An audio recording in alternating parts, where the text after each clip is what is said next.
بسم اللہ الرحمن الرحیم ان اللہ و ملائکتہ یصلون علی النبی یا ایھا الذین آمنوا صلوا علیہ وسلموا تسلیما اللہم صلی علی محمد وعلی آل محمد۔ محترم خواتین و حضرات، پیام صبح میں ایک بار پھر خوش آمدید۔ میں ہوں آپ کا میزبان انیق احمد۔ کل ہم نے آغاز کی ایک سیریز، پہلا پروگرام کل ہم نے پیش کیا آپ کی خدمت میں، تسلسل کے ساتھ انشاءاللہ تعالی چاند رات تک، یعنی رمضان کے چاند نظر آنے تک پروگرام پیش کرتے رہیں گے رمضان کے حوالے سے۔ کل کا موضوع تھا استقبال رمضان، اس ماہ مبارک کا استقبال کس طرح کیا جائے، دین ہمیں کیا کیا تاکید کرتا ہے، اور سرکار دو عالم صلی اللہ علیہ وآلہ وسلم کے کیا معمولات تھے، آپ اس ماہ مبارک کو کس انداز سے گزارتے، صحابہ کو کیا تلقین کیا آپ نے۔ کل ہم نے بات کی تھی اس خطبے کے تعلق سے جو سرکار دو عالم صلی اللہ علیہ وآلہ وسلم نے شعبان کی آخری ایام میں صحابہ اکرام سے مخاطبت کرتے ہوئے فرمایا۔ حضرت سلمان فارسی رضی اللہ تعالیٰ عنہ نے اس کو روایت کیا ہے، یا ایھا الناس قد اظلکم شہر عظیم فرمایا گیا، اے لوگو تم پر ایک عظیم مہینہ سایہ فگن کرنے والا ہے۔ تفصیلات کل بہت ساری ہوئیں، الصوم لی وانا اجزی بہ پہ بات ہوئی، الصوم لی وانا اجزا بہ پہ یہ بات ہوئی کہ روزہ میرے لیے ہے اور روزے کی جزا میں ہی دوں گا، اور اجزا بھی یعنی روزہ میرے لیے ہے اور میں ہی اس کی جزا ہوں۔ خواتین و حضرات، کتب علیکم الصیام کما کتب علی الذین من قبلکم لعلکم تتقون پہ کل بات ہوئی۔ شہر رمضان الذی انزل فیہ القرآن ھدی للناس پہ بھی کل بات ہوئی۔ اب ہم ذرا آگے بڑھیں گے، اور اب ہم آج جاننا چاہیں گے اپنے علماء کے پینل سے کہ روزہ ہے کیا، روزے کی حکمت کیا ہے، روزے کے معنی کیا ہیں، روزے کے مفاہیم کیا ہیں، روزے کا مقصد کیا ہے۔ ظاہر ہے تقوی۔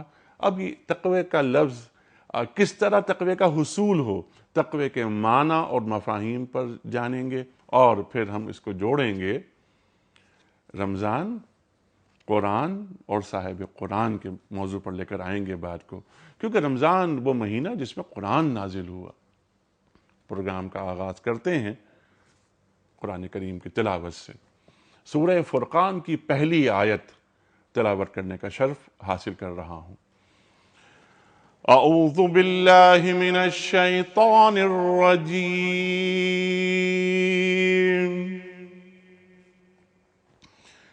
بسم اللہ الرحمن الرحیم۔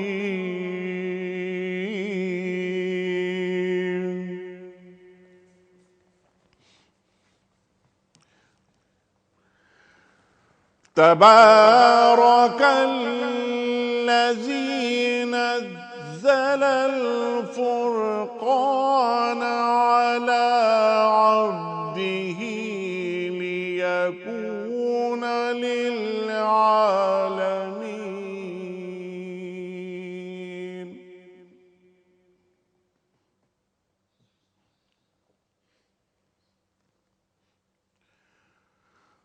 نزل الفرقان على عبده ليكون للعالمين نذيرا۔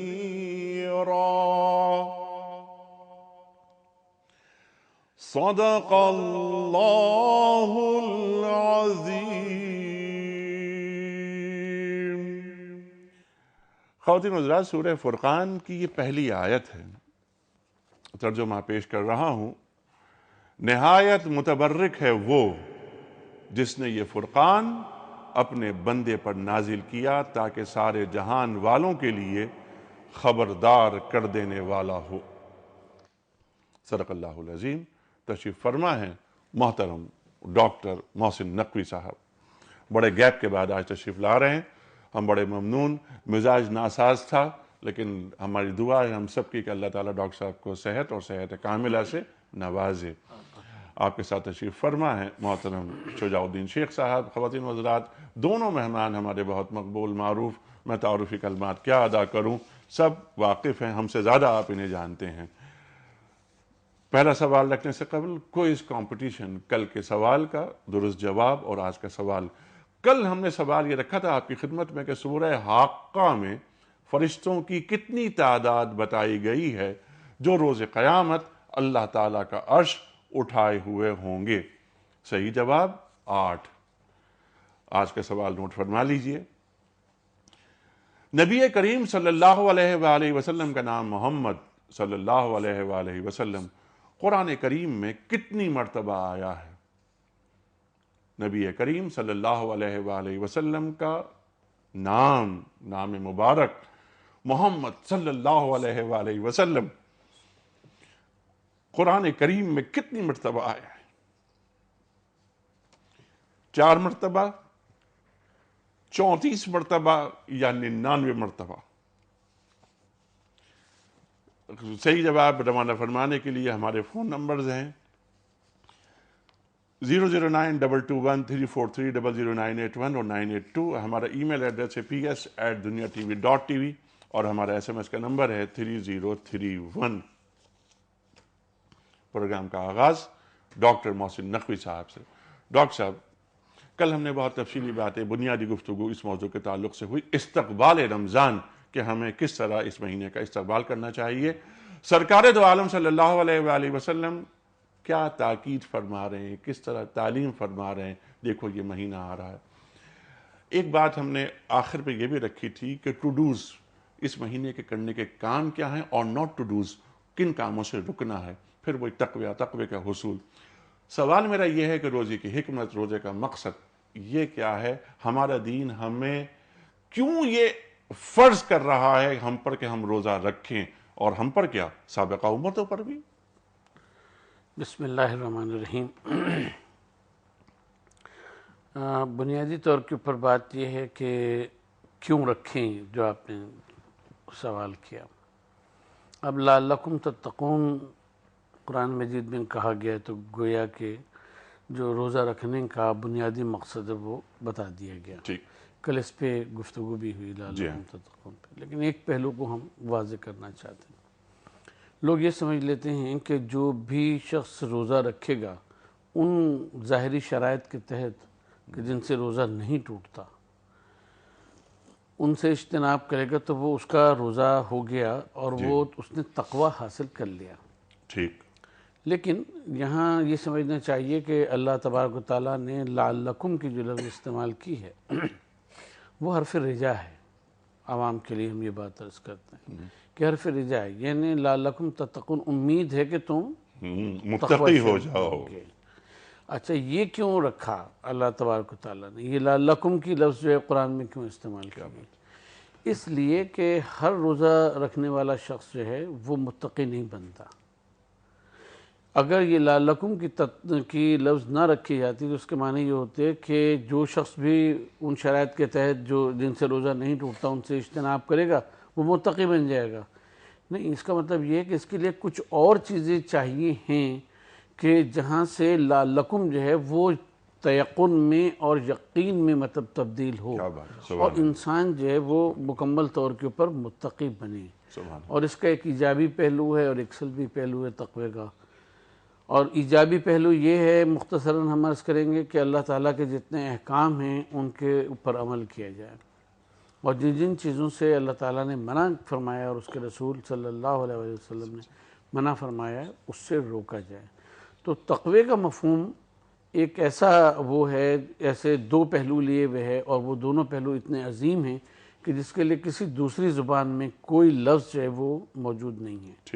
تقوی میں آپ جس منزل کے اوپر بھی پہنچتے ہیں آپ یہ سمجھ لیں کہ اس سے اوپر بھی ایک منزل ہے، کیونکہ لعلکم کی وجہ سے تقوی کی کوئی منزل نہیں ہے کہ جس کو مقرر کیا جا سکے کہ یہ منزل ہے اور اس کے بعد تقوی نہیں ہے۔ بالکل ٹھیک ہے۔ اور آپ نے کیا خوبصورت بات فرمائی کہ تقوی کا معنی مفاہیم والا کوئی لفظ کسی بھی زبان میں موجود نہیں ہے۔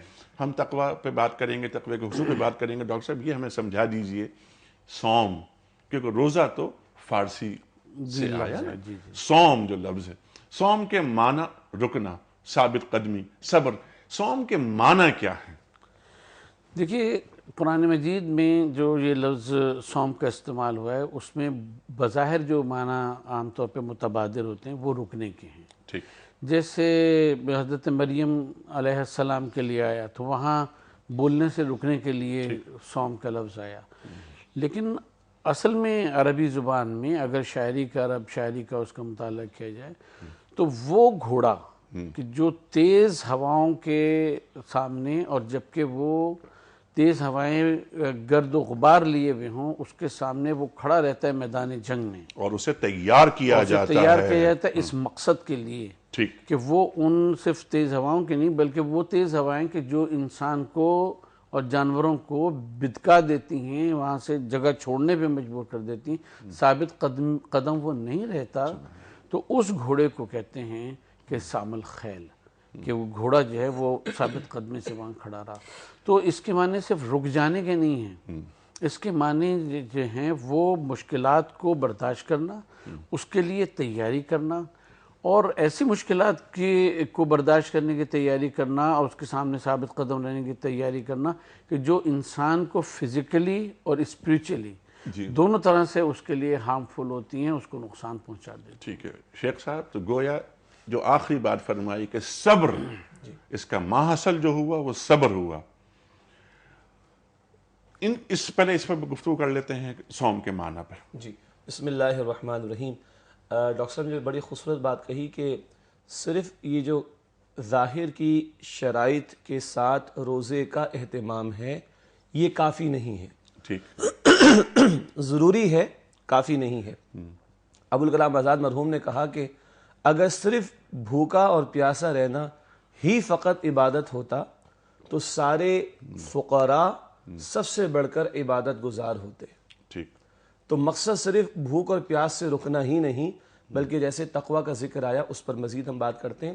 رسالت میں آپ صلی اللہ علیہ وسلم نے ارشاد فرمایا، بخاری کی روایت، جس نے روزہ رکھ کر بھی جھوٹ بولنا اور جھوٹی باتوں پر عمل کرنا ترک نہ کیا، اللہ کو اس کے بھوکے اور پیاسے رہنے کی کوئی حاجت نہیں. یہ وہی لعلکم والی ڈاکٹر صاحب نے وضاحت فرمائی کہ اس کیا سب کو مل جائے گا، ضروری نہیں. دوسری روایت سنن نسائی میں آپ علیہ الصلوۃ والسلام نے فرمایا کہ کتنے ہی روزے دار ایسے ہیں جن کو بھوک اور پیاس کے سوا کچھ حاصل نہیں ہوتا. تو جہاں ظاہر کے آداب کا لحاظ رکھنا مراد کھانے پینے اور زوجین کے تعلق سے اپنے آپ کو روکنا ہے، وہیں روزہ پورے وجود کا بھی ہوگا. اب زبان کا بھی ہوگا، اب آنکھ کا بھی ہوگا، اب کان کا بھی ہوگا، ہاتھ اور پیر کا بھی ہوگا، اور پورے وجود کا بھی ہوگا. یہ لفظ ہے وہ جس کو قرآن نے کہا لعلکم تتقون، تاکہ تم میں تقوی پیدا ہو جائے. سیدنا عمر فاروق رضی اللہ تعالی عنہ کی محفل میں سوال اٹھا کہ تقوی کے کیا معنی ہیں. تو وہاں ایک اور مشہور صحابی حضرت ابی بن کعب رضی اللہ عنہ، بہت بڑے قاری ہیں، وہ بھی تشریف فرمائیں. ورث کرتے ہیں امیر المؤمنین، اگر آپ کا گزر کسی ایسی جگہ سے ہو، پگڈنڈی ہو، تنگ راستہ ہو، دائیں بائیں کانٹے دار جھاڑیاں ہوں، تو آپ کیسے گزریں گے؟ فرمایا کہ میں اپنے دامن کو سمیٹ کر بچ کر چلنے کی کوشش کروں گا. دونوں پہلو ہیں، چلتے بھی رہنا ہے اور بچتے بھی رہنا ہے. تو میں بچ کر چلنے کی کوشش کروں گا. تو عرض کی کہ اسی کا نام تقوی ہے کہ اس دنیا میں رب کی اطاعت کی راہ پر چلتے رہنا ہے، مگر بچتے کہ گناہوں سے اور نافرمانیوں سے اپنے آپ کو بچانا ہے. شیخ صاحب، یہ تو عمل ہمارا 24 گھنٹے کا ہے، 365 دن کا ہے. لیکن خاص طور پر رمضان کے مہینے میں تقوی کے حصول کا ذریعہ روزے کو قرار دیا جا رہا ہے. تو رمضان کے مہینے میں تقوی کا حصول اور تقوی کے جو پری ریکوزٹس ہیں ان پر عمل، اور رمضان کے علاوہ تقوی، کیا کوئی فرق ہے ان میں؟ دیکھیے ابھی ڈاکٹر صاحب نے بڑی پیاری مثال ایک اور جو تھی گھوڑے کے حوالے سے. صوم الفرس کہتے ہیں کہ عرب اپنے گھوڑوں کو روزہ رکھوایا کرتے تھے، یعنی لغوی اعتبار سے بات ہو رہی کہ وہ جنگوں میں بھی استعمال ہوتے تھے، لوٹ مار میں بھی استعمال ہوتے تھے، اور وہ ایک ایسا موقع ہوتا تھا کہ جہاں اس گھوڑے میں اسٹیمنا ہونا، اسٹرینتھ کا ہونا ضروری ہوتا تھا. چنانچہ عام دنوں میں وہ اس کو نہ صرف یہ کہ بھوکا پیاسا رکھتے بلکہ ہوا کے رخ پر، تیز ہوا کے رخ پر اس کے منہ کو اس طرح رخ کر کے کھڑا رکھتے تھے کہ وہ تھپیڑوں کو برداشت کرنے کے قابل ہو.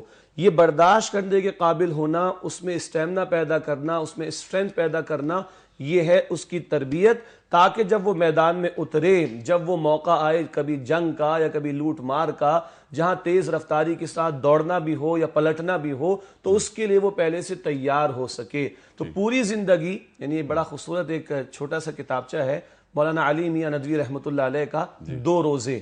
ایک روزہ وہ ہے جو رمضان المبارک میں ہم صبح صادق سے لے کے غروب آفتاب تک رکھتے ہیں، اور ایک وہ روزہ ہے جو غروب آفتاب کے بعد بھی جاری رہے گا اور رمضان المبارک کے بعد بھی جاری رہے گا۔ کچھ پابندیاں ہیں جو ماہ رمضان کے روزے میں ہم پر لگتی ہیں، اور کچھ پابندیاں جو پوری زندگی رب العالمین نے لگا رکھی ہیں، جن کو ہم کبھی کہتے ہیں اطیعوا اللہ و اطیعوا الرسول، اللہ اور اس کے رسول کی اطاعت کرو، یا کبھی ہم کہتے ہیں لا تقدموا بین یدی اللہ و رسولی، اپنے معاملات کو اللہ اور اللہ کے رسول سے آگے نہ بڑھاؤ۔ تو پورے سال کی تیاری کے لیے یہ وہ مہینہ ہے جو مجھے اور آپ کو دیا جاتا ہے کہ ہم اپنے آپ کو روحانی سطح پر مضبوط کر سکیں،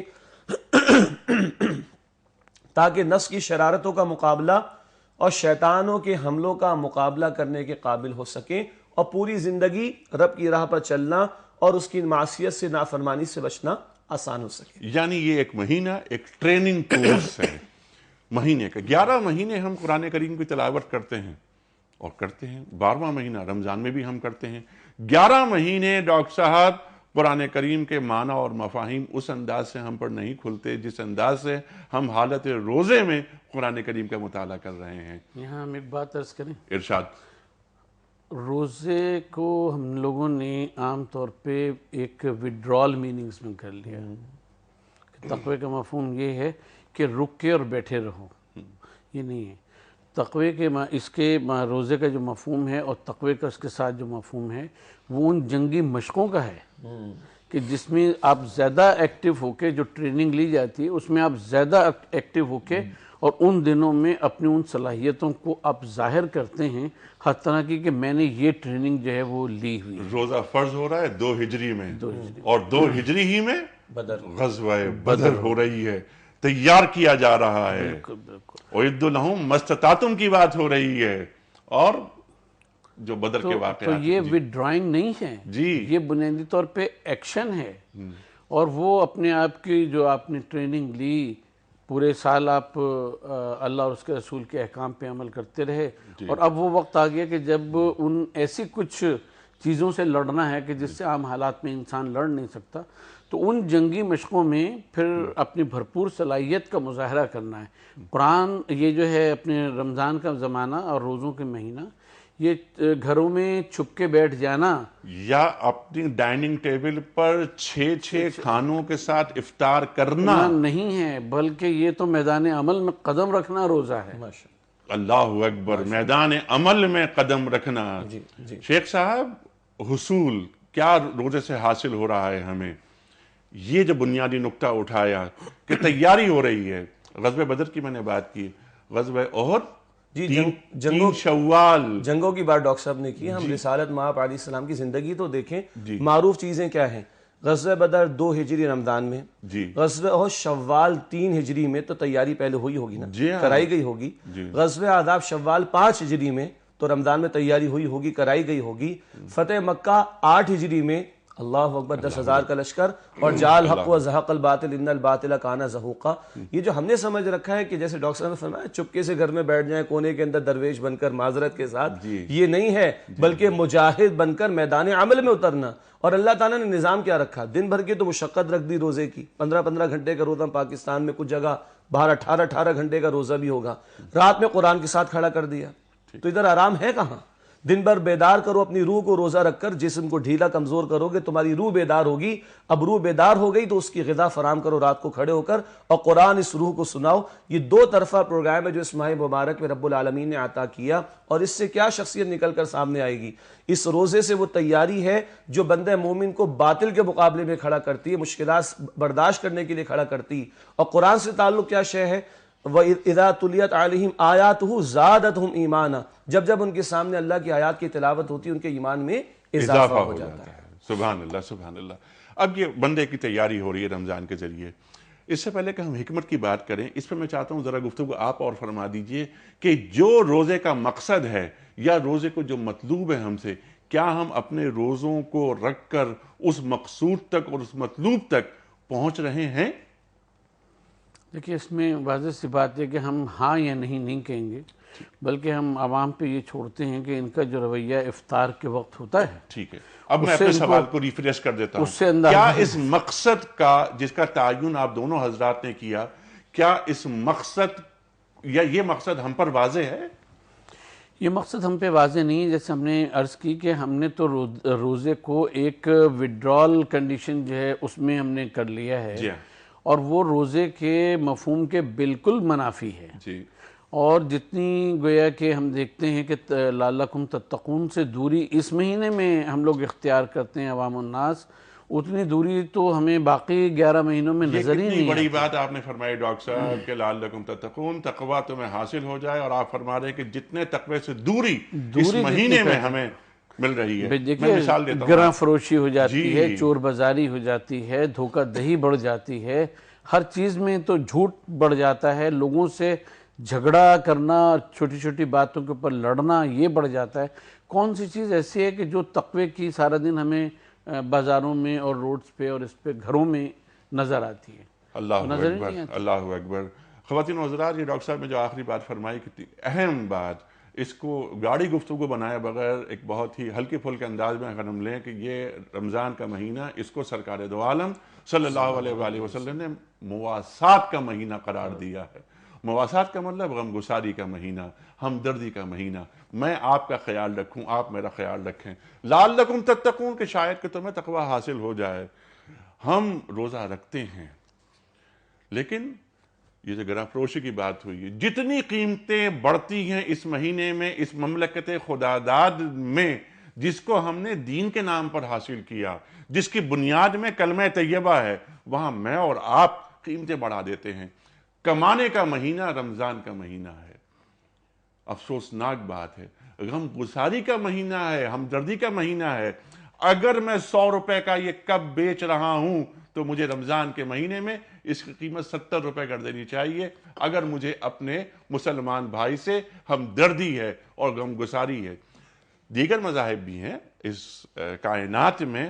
ہم جانتے ہیں کہ جب ان کے خصوصی ایام آتے ہیں تو سیز لگ جاتی ہیں، وہاں چیزیں نیچے آ جاتی ہیں، ایک دوسرے کو محبت سے دیکھا جاتا ہے اور ایک دوسرے کے کام آیا جاتا ہے.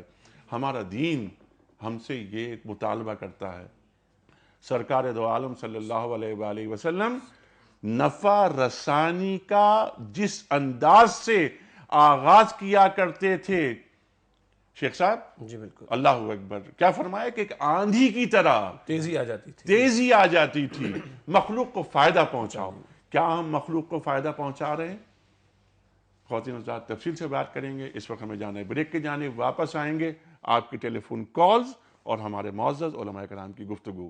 استقبال رمضان کے پروگرام کل ہوا، آج ہم بات کر رہے ہیں رمضان، قرآن، صاحب قرآن، روزہ، روزے کی حکمت، روزے کے مفاہیم.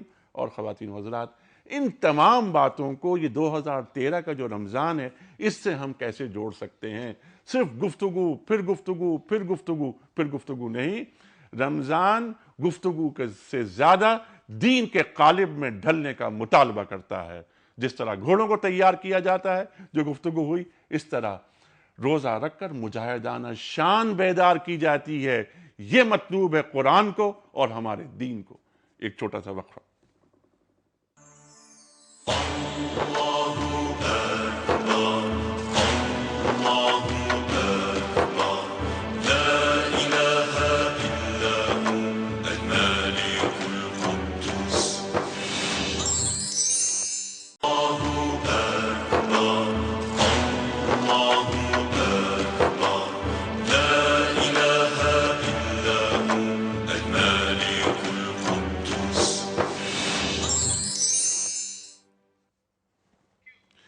ویلکم بیک خواتین و حضرات. پیام صبح میں ایک بار پھر خوش آمدید. تشریف فرما ہیں محترم ڈاکٹر محسن نقوی اور محترم مولانا شجاع الدین شیخ صاحب. بات ہو رہی ہے رمضان کے حوالے سے، رمضان المبارک کے حوالے سے. کل ہم نے ایک سیریز کا آغاز کیا ہے ماہ مبارک کے حوالے سے، ماہ سیام کے حوالے سے. کل پہلا پروگرام پیش کیا آپ کی خدمت میں. موضوع تھا کل استقبال رمضان. رفتہ رفتہ بات ہم آگے بڑھا رہے ہیں. رمضان کو، روزے کو سمجھنے کی کوشش کر رہے ہیں. ہمارا دین ہمیں کیا تعلیم کر رہا ہے. 11 مہینوں میں اور اس ایک مہینے میں کیا فرق ہے۔ لعلکم تتقون پہ بات ہوئی۔ خواتین و حضرات، روزہ کیا ہے، روزے کے معنی کیا ہیں، مفاہیم کیا ہیں، حکمت کیا ہے، اور سرکار دو عالم صلی اللہ علیہ وآلہ وسلم اس ماہ مبارک میں آپ کے معمولات کیا ہوا کرتے تھے، آپ اس ماہ مبارک کو کیسے گزارتے تھے۔ اس سے پہلے شعبان کے مہینے میں آپ امت کو کیا تعلیم کر رہے تھے، جس طرح ہم نے بات کی، کل بھی بات کی، کہ آپ فرما رہے ہیں کہ یا ایھا الناس قد اظلکم شہر عظیم، تم پر ایک بہت عظیم مہینہ سایہ فگن کرنے والا ہے۔ ماہ مبارک، اس مہینے میں رحمت کا عشرہ، مغفرت کا عشرہ، آتش دوزخ سے نجات کا عشرہ، گردنوں کو جہنم کی آگ سے چھڑانے کا عشرہ، اور سب سے بڑا تحفہ انا انزلناہ فی لیلۃ القدر وما ادراک ما لیلۃ القدر لیلۃ القدر خیر من الف شہر۔ یہ شب قدر، یہ لیلۃ القدر، یہ 1000 مہینوں سے افضل ہے۔ شہر رمضان الذی انزل فیہ القرآن، اسی ماہ مبارک میں قرآن کریم نازل ہوا۔ خواتین و حضرات، یہ مہینہ مواسات کا مہینہ ہے، جس پر ڈاکٹر صاحب نے گفتگو فرمائی تھی بریک سے قبل، ہمدردی کا مہینہ، غم گساری کا مہینہ۔ ہمارے اعمال، ہمارے افعال، ہمارا کردار اس مہینے میں تبدیل ہونا چاہیے حصول تقوی کے لیے۔ میں نے ایک سوال رکھا تھا شیخ صاحب کی خدمت میں، میں چاہوں گا کہ ذرا اس پر مزید گفتگو ہو، کہ تقوی کا حصول تو ہماری زندگی کے شب و روز میں بلکہ ہر لمحے میں ہمارے ساتھ ہونا چاہیے، حرز جاں بن جانا چاہیے۔ لیکن رمضان کے مہینے میں جو ایک تقوی ہے، جو ایک خاص تقوی ہے، ایک خالص تقوی ہے، جس طرح ایک توحید ہوتی ہے اور ایک توحید خالص ہوتی ہے، اس میں کیا فرق ہے، اس پر بھی ہم بات کروانا چاہیں گے کہ رمضان کے مہینے کے تقوی کو ذرا بتائیں، جو قرآن کریم کی آیت کہہ رہی ہے کہ کتب علیکم الصیام کما کتب علی الذین من قبلکم لعلکم تتقون۔ یہ لعلکم تتقون، رمضان کا مہینہ۔ خواتین و حضرات، اس سے پہلے کہ ہم آگے بڑھیں اور پھر اسی گفتگو کو جوڑیں اگلے سوالوں سے، کوئز کمپٹیشن، کل کے سوال کا صحیح جواب اور آج کا سوال۔ کل سوال یہ رکھا تھا ہم نے آپ کی خدمت میں کہ سورہ حاقہ میں فرشتوں کی کتنی تعداد بتائی گئی ہے جو روز قیامت اللہ تعالیٰ کا عرش اٹھائے ہوئے ہوں گے۔ صحیح جواب 8۔ آج کا سوال نوٹ فرما لیجئے۔ نبی کریم صلی اللہ علیہ وآلہ وسلم کا نام محمد صلی اللہ علیہ وآلہ وسلم قرآن کریم میں کتنی مرتبہ آیا ہے؟ 4 مرتبہ، 34 مرتبہ یا 99 مرتبہ؟ صحیح جواب روانہ فرمانے کے لیے ہمارے فون نمبرز نوٹ فرما لیجئے، اور ان فون نمبرز کے ذریعے آپ کال کے بعد ہمارے معزز مہمانوں سے بات بھی کر سکتے ہیں۔ ہمارے نمبرز ہیں 009221343000981 اور 982۔ ہمارا ای میل ایڈریس ps@duniatv.tv اور ہمارا SMS کا نمبر 3031۔ ڈاکٹر صاحب، آپ بہت اہم بات فرما رہے تھے کہ رمضان کا مہینہ تقوی کے حصول کا مہینہ، لیکن اس مہینے کو، اس ماہ مبارک کو ہم نے اپنے رویوں سے کس طرح تبدیل کر دیا ہے۔ گویا رمضان ایک تہوار بن کے رہ گیا ہے، ایک تہوار سیریمونیل ہے، ایک چیز۔ رمضان کی روح رمضان سے غائب ہو رہی ہے۔ اس کی ایک اور وجہ ہے۔ اچھا، اس کی کوئی اور وجہ ہے؟ ایک اور وجہ بھی ہے۔ اچھا، وہ کیا؟ اس کی وجہ یہ ہے کہ ہمیں یہ بات سمجھنی چاہیے کہ مسلمان کی جو عید ہے جی، وہ عبادت اور قرب الہی ہے۔ اللہ ہوئے۔ مسلمان کی عید عبادت اور قرب الہی ہے، اس کے ذریعے سے قرب الہی ہے۔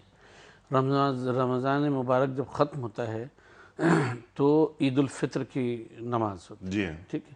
رات سے فطرہ واجب ہو جاتا ہے، جو مواسات کا مہینہ فرمایا گیا۔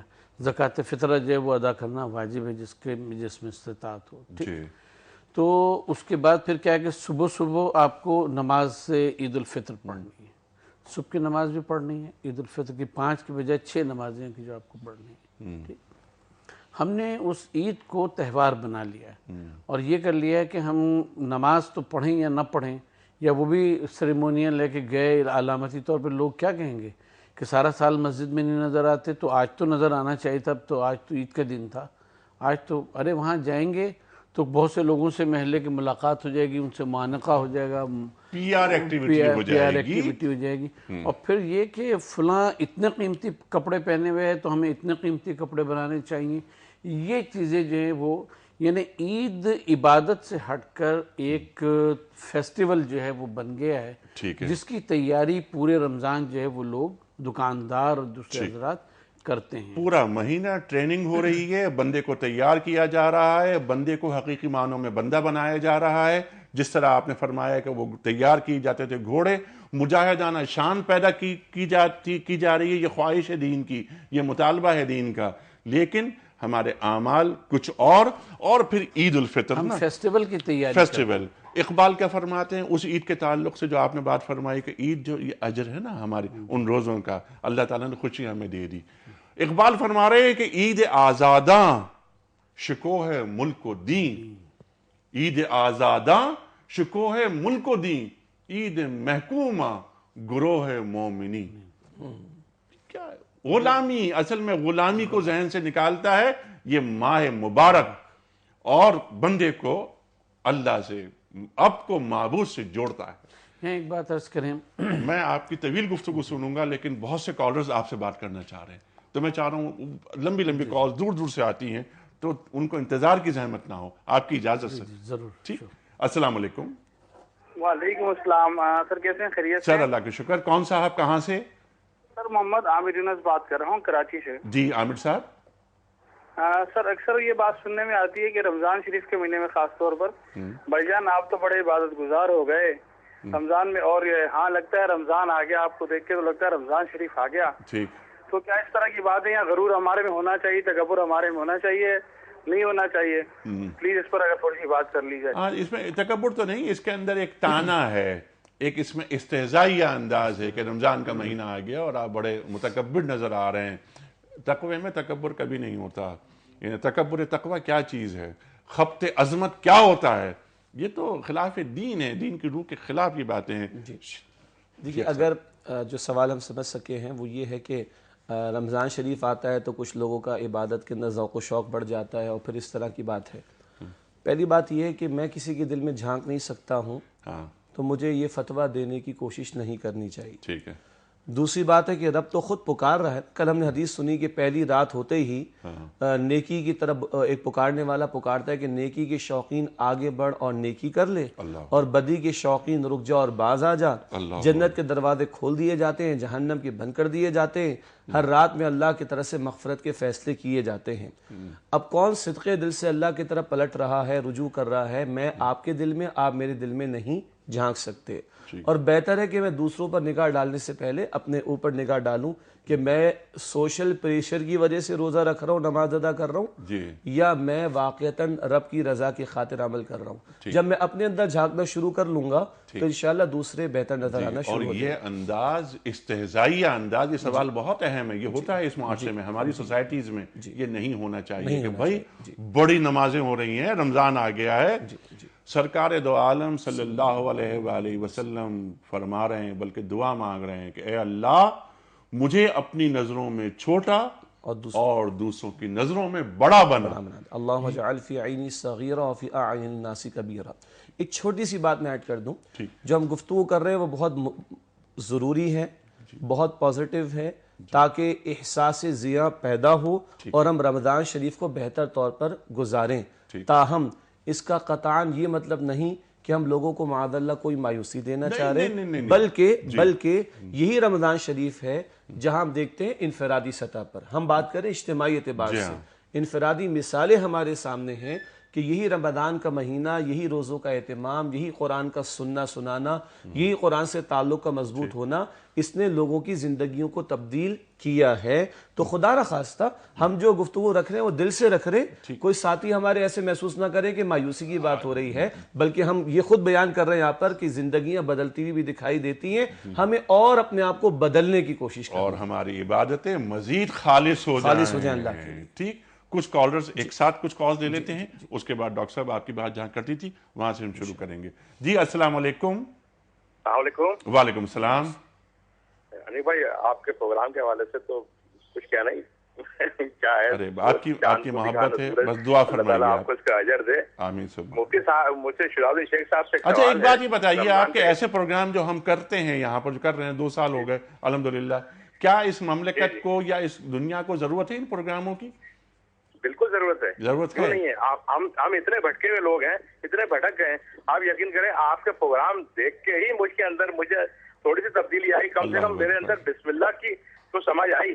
میں بسم اللہ کے معنی تو سمجھنے لگا. اب میرا ایک یہ سارا کریڈٹ جو ہے نا یہ آپ کے یہ مجھے خوشی ہوئی اس بات کی, مجھے بہت زیادہ خوشی ہوئی کہ وہ ہم نے پروگرام کیا تھا بسم اللہ الرحمن الرحیم. یہ آیت کیوں پڑھتے ہیں ہم, یہ آیت قرآنی, لیکن جس طرح کے ہمارے معاشروں میں زوال آ رہا ہے نا, اللہ کی رحمت سے خیر مایوس نہیں ہونا چاہیے, اور شیخ صاحب نے بھی یہ بات فرمائی ہے, لیکن لگتا یہ ہے کہ وہ ایک نشستن گفتند خوردند برخاستند, یہ ہماری سوسائٹیز مسلسل زوال.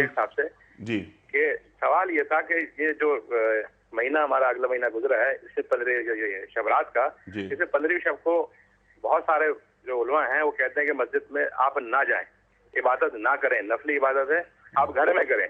تو اس پہ ایک مسجد میں کافی بحث چلی, اس امام صاحب کو نکال دیا گیا کہ جی آپ نے جو ہے یہ بیان ہی اس 15ویں شب کے حساب سے غلط کر دیا, مسجد میں تو آنے چاہیے. تو اس کے حوالے سے میں شیخ صاحب سے کہتا ہوں اچھا یہ دیکھیے آپ نے جو سوال کیا نا, آپ نے بڑا اچھا سوال ہے آپ کا, آپ نے محسوس کی یہ بات, لیکن آپ کو معلوم ہے, میرا خیال ہے کہ آپ پرانے ناظر ہیں اس پروگرام کے, ہم یہ مسئلے کی اختلافات وغیرہ عام طور پر کیا بلکہ کہ بالکل ہی ڈسکس نہیں کرتے. قال اللہ قال رسول, ہم اس کے آگے نہیں جاتے. شب برت جو صحیح لفظ ہے اس کا کہ شب برت آئی 15ویں شعبان وغیرہ, لیکن آپ یہ دیکھیں کہ شب برت میں ٹی وی چینلز نے, بعض ٹی وی چینلز نے رات بھر کی نشریات کی. عشاء کی نماز فرض ہے اور نفلی عبادت وہ نفل ہے, ضرور کرنی چاہیے یہ عبادتیں, بہت اچھی بات ہے, لیکن فرائض کو نہیں چھوڑنا چاہیے. اس سال کچھ ٹی وی چینلز کے علم میں یہ بات آئی کہ شب معراج 26ویں شب رجب کی, سبحان الذی اسری بعبدہ لیلا من المسجد الحرام الی المسجد الاقصی الذی بارکنا حولہ, 15واں پارہ, کہ شب معراج کو بھی منانا چاہیے, وہی تہوار کے طور پر ایک سیریمونیل ایکٹیویٹی. 8:30 بجے نشریات کے لیے لوگ بلا لیے گئے اور 9 بجے پروگرام کا آغاز کیا. 9 بجے کراچی میں 9 بجے عشاء کی اذان ہوتی ہے عام طور پر, اور 9:15 بجے عشاء کی نماز. 8:30 بجے ہمارے اس مملکت خداداد کے معصوم لوگ آ کر بیٹھ گئے اور 9 بجے لائیو شروع ہو گیا اور وہ چلا فجر تک. عشاء کی نماز چھوڑ کر, فرض چھوڑ کر نفلی عبادت, اور اللہ کے رسول کیا فرما رہے ہیں صلی اللہ علیہ وآلہ وسلم کہ فرض سب کے سامنے ادا کرو, دکھا کے ادا کرو, اور نوافل پوشیدہ. یہاں ہم حضرت عائشہ رضی اللہ تعالی عنہ کی ایک روایت مختصراً عرض کرتے ہیں. آپ نے قال اللہ و قال رسول کی بات کی.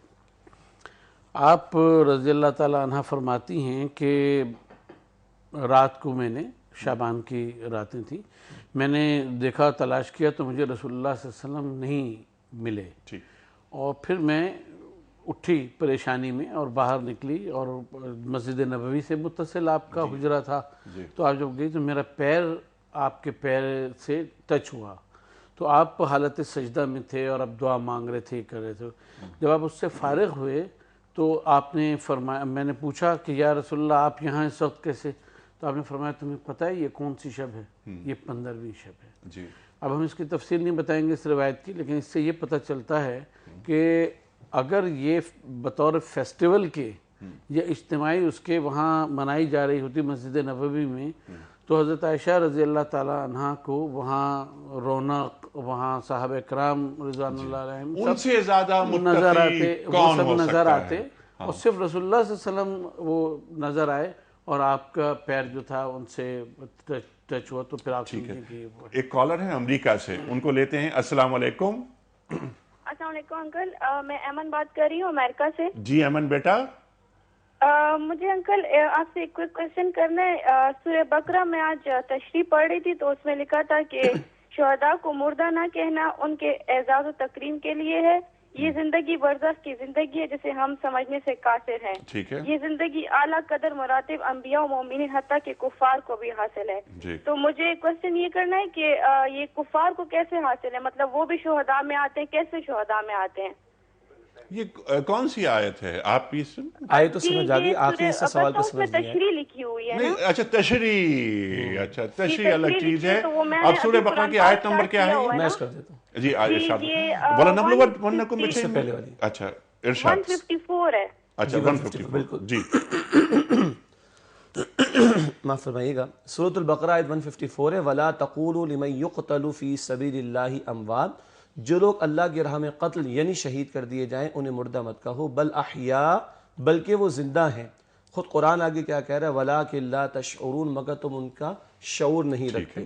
زندہ ہیں قرآن فرماتا ہے مگر ان کی زندگی کا ہمیں شعور نہیں. ایک حدیث ہے بخاری شریف میں، نبی پاک مسلم شریف میں معاف کیجیے گا، نبی پاک صلی اللہ علیہ وسلم فرمایا کہ شہداء کی جو روحیں ہیں وہ سبز پرندوں کی شکل میں جنت میں سیر کرتی ہیں، جہاں چاہتی ہیں جاتی ہیں اور اللہ سبحانہ وتعالیٰ کے حکم سے کھاتی اور پیتی ہیں. یعنی یہ وہ تذکرہ ہے جو رسالت مآب علیہ السلام نے ان کے اعزاز کے حوالے سے بیان فرمایا. ہمیں اس کو اسی طرح فیس ویلیو پر لینا چاہیے کہ خاص اعزاز ہے. اسی قرآن حکیم میں آل عمران 169 میں ذکر ہے عند ربہم یرزقون، کہ وہ حیات ہیں، زندہ ہیں اور اپنے رب کے ہاں سے انہیں رزق بھی عطا کیا جاتا ہے. ٹھیک، بالکل ٹھیک ہے. کلیئر ہو گیا. آخری کال لے لیتے ہیں اس پروگرام، آج کے پروگرام کی. السلام علیکم. السلام علیکم. وعلیکم السلام. جناب والا بول رہا ہوں کراچی سے. جناب والا فرمائیے سر. کیا حال ہے؟ الحمدللہ. بھائی دو چھوٹے چھوٹے سوال ہیں میرے. جی ذرا زور سے بولیے. میں کہہ رہا ہوں دو چھوٹے چھوٹے سوال ہیں میرے، ذرا اس کا ضرور. ایک تو یہ کہ نماز تراویح جو ہے جی یہ ہمیں کیا ایک ہی مسجد میں پڑھنی چاہیے؟ جو اگر کوئی آدمی مجبوراً کسی کی ڈیوٹی ہو تو وہ ایک مسجد میں نہ پڑھ سکے، کسی بھی مسجد میں جا کر پڑھ سکے، وہ پڑھ سکتے ہیں. دوسرا یہ سوال تھا کہ زکوٰۃ ہم صرف رمضان میں ہی کیوں دیتے ہیں؟ بالکل ٹھیک ہے، بالکل ٹھیک ہے. دونوں سوالات بہت اچھے ہیں اور اس پر بھی تفصیل سے ہم بات کسی اور پروگرام میں کروانا چاہ رہے تھے، لیکن ہم تراویح کی نماز ہم تسلسل برقرار رکھنے کے لیے یا قرآن کریم کو مکمل ایک ہی مسجد میں کرنے کے لیے عام طور پہ ہمارے ذہن میں یہ بات ہوتی ہے. کیا ہم توڑ سکتے ہیں اس تسلسل کو؟ اس میں انہوں نے وجہ بھی بیان فرمائی. دیکھیے دو الگ الگ باتیں ہیں. ایک تو تراویح کی ایک اجتماعی شکل دے دی گئی، اس کی ادائیگی ایک عمل ہے جس کو مسنون کہیں، اور قرآن حکیم کی سماعت مکمل ہو جائے یہ دوسرا عمل ہوگا. اگر کہیں جیسے ہمارے بھائی نے ڈیوٹی کا ذکر کیا، بہت سے لوگ شفٹوں پر ہوا کرتے ہیں، آؤٹ ڈور انہوں نے شہر سے باہر جانا ہوتا ہے، اگر کوئی ایسی مجبوری کی بات آ گئی اور قرآن حکیم کی سماعت مکمل نہ ہو سکی تو کوئی گناہ کا معاملہ نہیں ہے. لیکن کیا ایک ہی مسجد میں پڑھنا افضل ہے؟ ہم یہ اچھا میں تو کسی اور بات کی طرف اگلے کسی پروگرام میں بات کروں گا کہ یہ جو آج ہم تراویح ادا کر رہے ہیں کیا یہ افضل ہے یا اس سے بڑھ کر کچھ ہونا چاہیے، یہ پھر کبھی بات رکھ لیں گے. لیکن ایک جگہ اگر مجھے پورے قرآن حکیم کی سماعت کا موقع مل جاتا ہے بآسانی تو یہ ایک پسندیدہ عمل ہے، یہ ایک اچھی بات ہے. دیکھیے رب العالمین کی حکمت یہ رہی، روزے کو فرض قرار دیا گیا ہے، تراویح سنت قرار دی گئی ہے. پھر کبھی بات کر لیں گے انشاءاللہ. اس سے معاذاللہ ہم کوئی اہمیت کم نہیں کر رہے، لیکن بہرحال انسانوں کے ساتھ مشکلات اور مسائل اور معاملات رہیں گے، اس کے اعتبار سے محسوس ہوتا ہے کہ اس کو مسنون عمل ہی قرار دیا گیا. تو بہرحال اگر سماعت مکمل ہوتی ہے ایک جگہ اور میں بآسانی کر سکتا ہوں تو یہ زیادہ افضل بات ہوگی. لیکن کہیں مجبوری آ گئی اور کہیں اور ادا کرنی پڑتی ہے تو کوئی حرج کی بات. ٹھیک ہے. زکوٰۃ کا مہینہ رمضان ہی کیوں کسی اور مہینے بھی زکوٰۃ دی جا سکتی ہے؟ بالکل، اگر آپ کا جو سال ہے وہ کسی اور دوسرے مہینے میں مکمل ہوتا ہے اور جو اس کی بچت ہے اس کے وہ تو اس کے اوپر آپ زکوٰۃ نکال سکتے ہیں. شرعاً اس میں کوئی مسئلہ نہیں. شرعاً اس میں کوئی مسئلہ نہیں. شیخ صاحب یہی جواب. اصل چیز وہ جو نصاب سال کا مکمل ہونا ہے نا وہ اصل مسئلہ ہے. باقی یہ کہ میں نے کیلکولیٹ کر لی اور میرے پاس موجود ہے تو میں رمضان شریف میں بھی ادا کر سکتا ہوں، مگر جلد از جلد ادا کر دینا چاہیے. اصل بات یہ ہے اس کا تعلق رمضان شریف سے مخصوص نہیں ہے. اس کا تعلق رمضان شریف سے مخصوص نہیں ہے. بچت ہوئی، پورا سال گزر گیا، وہ رمضان کے علاوہ بھی کسی اور مہینے میں وہ سال پورا ہو سکتا ہے. شیخ صاحب میں بڑا ممنون، بہت شکر گزار. کل بھی آپ تشریف لائے تھے، جزاک اللہ. آپ کا بڑا کرم. جب بھی تشریف لاتے ہیں ہم ہمیشہ آپ سے سیکھتے ہیں. ڈاکٹر صاحب بڑا شکر گزار، طویل گیپ کے بعد آپ آئے، میں توقع رکھتا ہوں کہ اب اتنا لمبا گیپ نہیں ہوگا۔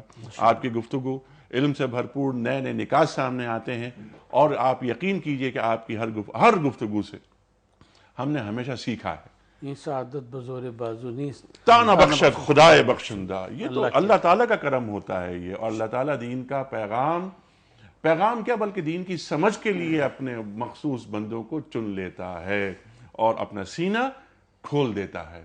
مسلمان شخص وہ ہوتا ہے کہ جو دین کے قریب جاتا ہے، سمجھتا ہے۔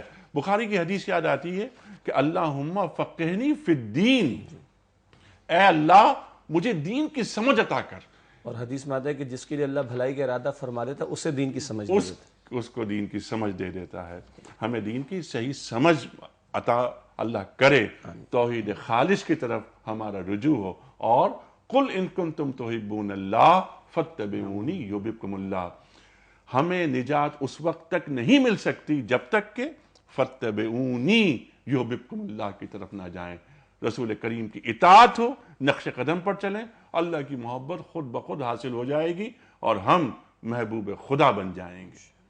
شیخ صاحب ایک پرچی نکال کر آپ ڈاکٹر صاحب کو دے دیجئے۔